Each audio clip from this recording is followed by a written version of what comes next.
Hey, I'm in a really ugly fight with my soon-to-be ex-wife right now. I don't want to discuss this with people close to me because I think I need an unbiased opinion. So I'm turning to the Reddit community for help, and I hope that you'll be kind to me because I'm going through a rough patch right now. So, about 2 weeks ago, my wife served me with divorce papers and a petition for a protective order against me, along with proof of me cheating on her. The reason why the proof is in double quotes will make sense soon. For context, my wife, 31 female, and I, 34 male, have been married for 5 years. We were in a serious relationship for 3 years before that, and she was the one who wanted to get married as soon as possible so she could start a family. We went ahead according to her plan and made sure she was married before 30, even though I wasn't too keen to get married. Not because I didn't love her enough, but just because I'd always been kind of anti-marriage since my parents were divorced, and I'd never wanted to end up like that. But I also didn't want to lose my wife, so I went along with her life's plan and married her. She wanted to have kids before 35 because she didn't think that after 35 she'd be willing to go through pregnancy. That was reasonable enough. However, a couple of months ago, I sat her down and had a serious discussion with her and told her that I just didn't think that having kids was a good idea right now because both of us were in a great place and I just didn't feel ready to be a dad. Surprisingly, she said that she felt the same way and told me that we could just adopt later on in life or opt for surrogacy. But for now, she wanted to live life on her own terms too and didn't want to be bogged down by kids. So we were on the same page at the time and we decided to remain child-free for the time being. I believe that the reason she changed her mind at the time was because she just started working at an online magazine for women specifically, and a lot of her colleagues were single women who were a lot younger than her. The older co-workers were either divorced with grown kids or the ones who were married and were around our age. Very few of them had children. I wasn't sure of it at the time, but now I'm certain that that was it. The culture of her new workplace was kind of misandrist, if I'm being honest, and it was all very, I hate men. I didn't care about it initially because I loved my wife, and I'd like to think that before she started working at that magazine, she did love me as well. So I wasn't worried, and I like to think of myself as a modern feminist man, which is why I believe that whatever her colleagues believed, she wouldn't fall for it. And it definitely would not extend to me. But I was unfortunately quite mistaken. I'd read some of the articles that my wife and her colleagues would publish on their website, and it would always take me by surprise because empowering women was one thing that I supported, but their magazine was pretty openly misandrist and would even put down other women who would choose to get married and opt for a more traditional way of life, which I thought was kind of strange. I'm not an expert on gender studies, but I didn't feel very comfortable with the kind of content my wife was involved in publishing, and we even discussed it several times. But she always reassured me that it was just her work and she didn't actually share the same views as her colleagues, so I felt better about it. However, recently, she'd been sort of distant from me and had been refusing to spend time with me. She'd claim that she was tired, but then she'd stay up for hours later talking on the phone or texting her coworkers. I feared she was losing interest and tried to organize date nights, but she'd complained that I was trying too hard and she felt smothered, so I stopped that as well and decided to give her some space and focus on my work instead, like she was. I think that's what backfired on me in a way, because a week ago my wife sent over divorce papers that she'd filed. I was also served with a restraining order, which meant that I couldn't exactly contact her. At least she'd had the decency to send me an explanation in the form of a letter and a picture through her lawyer of me hugging my ex-colleague who recently quit her job and moved to Colorado. That's the proof that my wife had. And she mentioned in the letter that she couldn't forgive me for cheating on her and that she now had to leave. The restraining order was because she didn't feel safe around me anymore, since apparently I'd been threatening to hurt myself if she ever left me, and so she'd already moved out of the house and wanted me to stay away from her now. I'll explain why everything is in double quotes now. So, of course, the contents of that letter are not true at all. She knows it, the lawyer knows it, and so do I. I'm guessing she made it all up to make the divorce easier for her, monetarily and otherwise. It's my word against her, since there was no tangible evidence of whether I'd done anything of the sort or not. As for the cheating, she knew that I was going to attend my co-worker's farewell party because I told her about it. Even the image that she'd used as proof against me was one that I'd shown her myself, and it had been put up on social media by my co-worker herself, so it wasn't like a secret or anything. I deduced that she'd been influenced by her so-called squad of single co-workers who believed that all men were inferior to them for some reason. I wanted to feel bad about it, but more than upset, I felt livid that my wife was doing something so extreme like this just to get away with a divorce. We'd been together for 8 years almost, and she hadn't even deemed me worthy of an explanation or even the truth. I was 100% sure that she was going to come after me with her lawyer to try and get all the money from me because my wife always has been a little materialistic. But this was really low and disgusting tactics. I wanted to call her or contact her somehow and confront her about her lies, but I decided not to because that wouldn't be good for the restraining order case. The entire night, I just kept wondering about what I was going to do next. Of course, I'd already spoken to my lawyer immediately after I received the notice for the divorce and restraining order. But even apart from that, I felt the need to do something. I knew there was no way she was going to get that restraining order against me since she didn't have a legal leg to stand on. But it still irked me that she was doing this to me at all. I couldn't call her to talk to her directly, so I tried to think long and hard about what I was going to do next. And then, after a lot of contemplation, I decided to call my father-in-law. Now, this is a big deal for several reasons. The first is that my father-in-law is a strict disciplinarian since he was a war veteran, and even as a grown adult, I'm scared of him. Even my mother-in-law is terrified of him, and he's kind of a dictator in his home. I usually avoid speaking to him as much as I can, not because he's scary per se, but he's very temperamental and has been known not to mince words and hardly even smiles unless he's around his family. It had taken me a long time to get him to like me somewhat, even after my marriage, and despite that, I still didn't feel very comfortable with him. But the situation called for it, and I couldn't just let this happen simply because I was scared to talk to him. I knew that he wouldn't appreciate whatever my wife was trying to do, and would definitely take some action against her.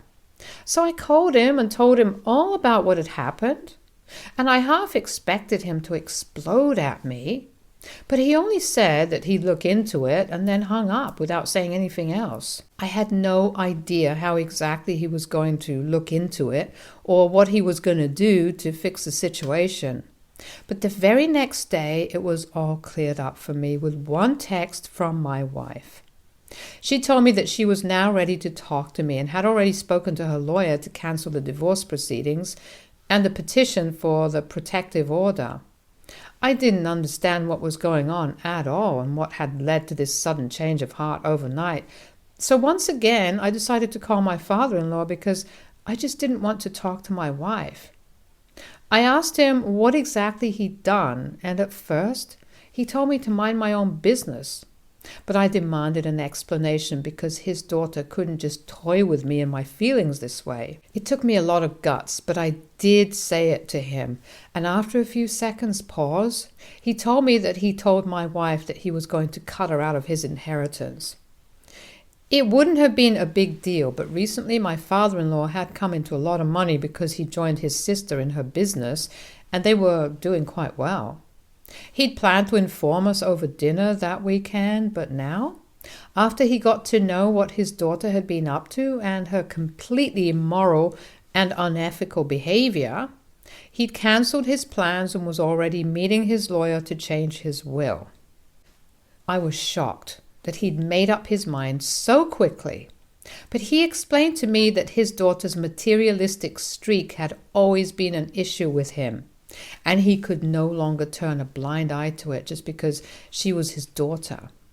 Apparently, this wasn't even the first time that she tried to pull off something like this, because when she was in high school, she got in some trouble with one of her friends because she'd borrowed money from her and then refused to return it, claiming that she'd never borrowed anything at all.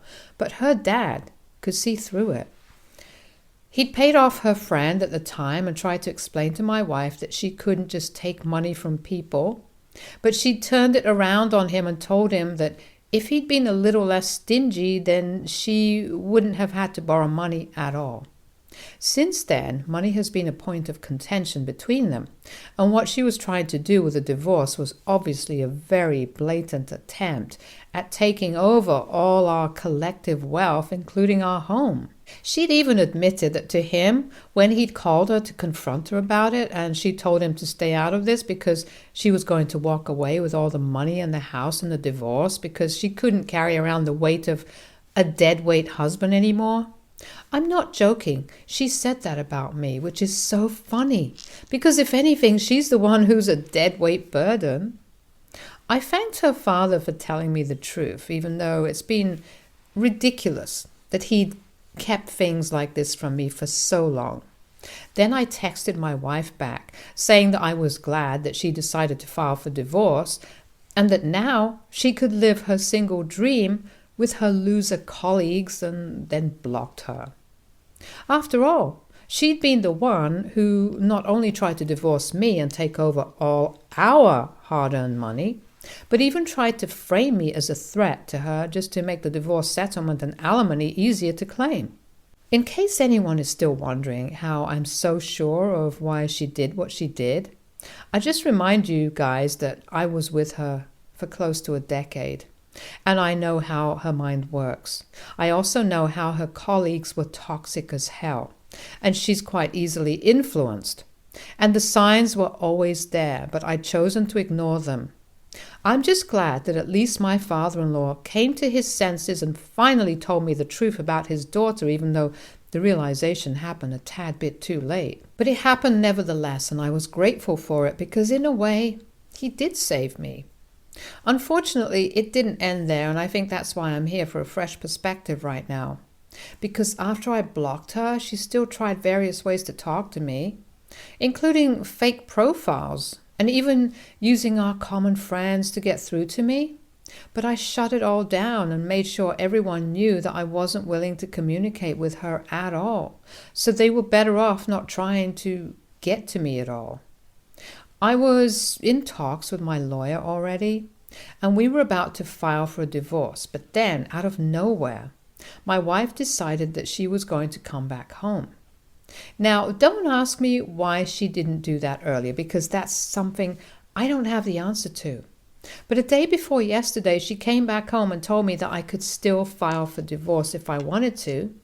But first, I had to fix her relationship with her father and make sure he doesn't change his will, and also let her stay in my house until she's able to find accommodation for herself. It was ridiculous that she even expected that of me, and I instantly said no and told her to leave the premises or I'd call the police. But she remained rooted to the spot and went on arguing with me.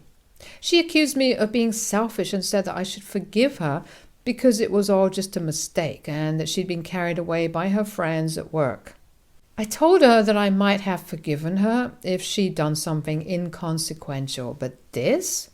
This was not something petty and harmless, and to even expect that she could just show up and all would be forgiven was very stupid of her.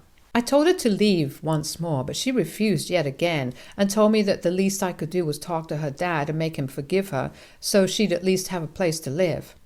The sheer audacity to ask me to fix her relationship with her father when she's the one who messed up so badly is what got to me. And here's where I might have screwed up a little. In the heat of the moment, I turned around and told her that she was nothing more than a gold digger. And even her father agreed, which is why he helped me instead of her. I even told her that her dad was right to cut ties with her because nobody deserved to have a nasty, immoral B-word of a daughter like her, and then slammed the door shut right in her face. It was very satisfactory at the time, and I didn't hear from her for quite a while after that until yesterday, when her dad called me up to inform me that she'd shown up at their place late at night and had been sobbing for hours. She was devastated and was acting quite hysterical, which is something none of us had ever seen happening because she was usually quite even-tempered. She was cold and cruel when she was angry, but never one to just start crying. And apparently when she showed up at her parents' place, she'd been saying that she wanted everything to stop since nobody loved her and she'd failed everyone in her life. They eventually had to give her medicines to calm her down because things had been that bad. My father-in-law didn't like the fact that I told her about how he decided to tell me the truth and said that he'd believed that it would be confidential. I didn't understand why he thought so, because he'd also played a role in bringing about this situation as far as I'm concerned. He should have come clean to me about his daughter's tendency to go above and beyond just for money, like a decent human being. But maybe his disciplinarian attitude was just for show, and his morals didn't come into play when it concerned his daughter. I told him that I didn't owe him, and neither did I promise him confidentiality at all. So he shouldn't have expected anything from me. He got pissed and then accused me of ruining his daughter's life because apparently I'd caused her breakdown. Not her own dishonesty and crooked ways, but I was the one responsible for her mental state right now, for some reason. I don't know what to believe, and I thought that maybe a stranger's perspective could help me out here. So AITA for telling my wife that her father was the one who exposed her after she tried to frame me and take over all my money by filing for divorce and claiming that I'd been cheating? Update 1.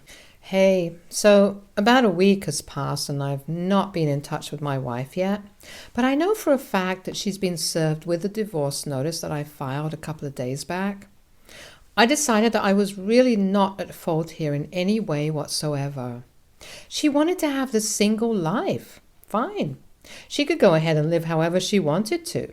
But after what she did to me, I was not taking that risk again and letting her continue to be a part of my life. She turned into a liability, and I just cannot have that in my life at this stage. I'd always led my life the way she'd wanted me to, but only now I realize how messed up that was for her to even expect. And it's kind of on me, too, that I just went along with it without ever questioning why everything always had to go according to her plan. I was more of a go-with-the-flow kind of guy, and so I didn't really have a plan at all, and that's why I just went along with whatever she said and did whatever she wanted me to. If I'd known that this would come and bite me in the back someday, then I never would have fallen for it at all. I'm still reeling from the shock of it all, but I'll get over it eventually because she's just not worth it. The last couple of months had been the worst ones of my life because of the emotional distance that had come between my wife and me. But now I won't have to deal with that or her anymore. There's no uncertainty about the future of our relationship now because there is no relationship at all. I don't know what she's doing or how she's been because I've blocked her and my father-in-law both, since neither of them cares about anyone apart from themselves. I feel like I totally wasted the last 8 years of my life with that awful woman. I'm sure there will be repercussions to what I did because, like I said, My wife is really cold and calculated, so she's not going to just let the divorce take place happily without even any attempt to get back at me. I just want to know what she's going to do, because if she does something illegal, then I'll be glad to drag her to court for that alongside our divorce as well, just like she tried to do to me. Except I'll have real reasons and won't have to depend on lies and try to frame an innocent person just for the money. Update 2. Hello everybody, I'm back again, unfortunately. But I don't think I'll be able to take my wife to court, because what she's doing isn't technically illegal since she's not openly defaming me. But it's definitely bothersome, to say the least. She and her girl gang of miserable single co-workers are publishing articles that are vaguely correlated to me. They put one up recently about husbands who can only love you as long as you're dancing to their tunes and how they're the most toxic, which is not even true, but she used a couple of anecdotes from our married life. I'm not technically identifiable by that information, but it's still really annoying, and I wish there was some legal recourse for this. I even asked my lawyer about it, but since I myself have posted about her on Reddit, I don't think I have the moral high ground here. So she can probably continue to post about me, and I'll just have to ignore it all, because what else can I do? She has responded to the divorce petition though, and she's not contesting it, but she's demanding quite a sum in the settlement and also our house. I don't think she deserves it, and I'm going to make sure that she gets nothing at all. It might be difficult, but I'm going to pour my heart and soul into winning this thing and show her her place now. Update 3. Hello to all the people on Reddit. I know a lot of you guys have been waiting for an update for a really long time now, but I was in the middle of a really ugly divorce, and I'd also quit my job to start my own business, so it was a really busy time for me. Busy in a good way, though. I did have a tough time adjusting to my new life as a single man, soon to be divorced from his wife, whom he'd thought he'd spent his entire life with, but she was now writing hateful articles about him to get under his skin, because that was the only way she could get to him. But I managed somehow. The divorce finally came through 2 weeks ago, and you guessed it right, I managed to retain the house for myself, and even managed to get out of paying alimony, because we were able to prove that she was nothing but a greedy gold digger, and she didn't need the money to survive. I'm sure she hated that verdict, but it sucks to be her, I guess. Because now I'm going to be living a great life that doesn't involve her at all, and I couldn't be happier about it. I noticed that even after I was inactive here for almost a year, you guys still occasionally left comments under my posts, and I'm grateful for that. Believe it or not, those supportive comments kept me going all along, and I'm always going to be grateful that I posted my side of the story here, because that did help me. So thank you guys. And I'm now going to try and live life better now, since I'm out of the mess that I've been in for the past couple of months. It's pretty emotional writing this all down, but I'm finally done, and I'm so happy about it right now. Stay tuned for more stories from Argo Relationships.